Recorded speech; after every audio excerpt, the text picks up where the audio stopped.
In this question it is given that heat is flowing through two cylindrical rods of same material. Same material means we can say that their conductivity is same. Diameters of the rods are in the ratio 1:2. So we can write diameter in the first situation by diameter in second situation is in the ratio 1:2, and length are in the ratio 2:1. So we can write L1 by L2 is equal to 2 divided by 1. If temperature difference between the end is same, ratio of heat flow through them will be. So delta T is also given as same, so we can write this equation dq divided by dt is equal to Ka delta T divided by L. Or you can write this is K into area of cylinder, we can take it as pi r square, into our cross sectional area we can take it as pi r square into delta T by L. But in question it is given in terms of diameter, so we can write radius is diameter divided by 2.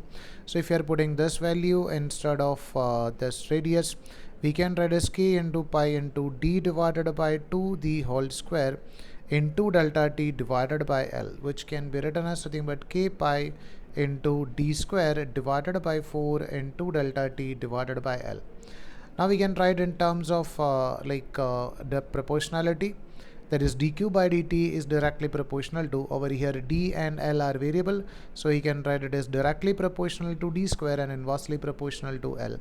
Once we got the value in proportionality, then we can write it in ratio, that is dq by dt in case 1 divided by rate of flow of heat energy in case 2 will be equal to diameter in case 1 d1 by d2 the whole square, and it is inversely proportional to L, so we can write into L2 divided by L1.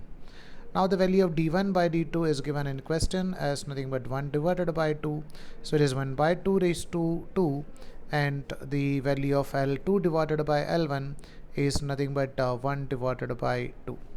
So we can write this as 1 divided by 4 into 1 by 2, which is equal to 1 divided by 8.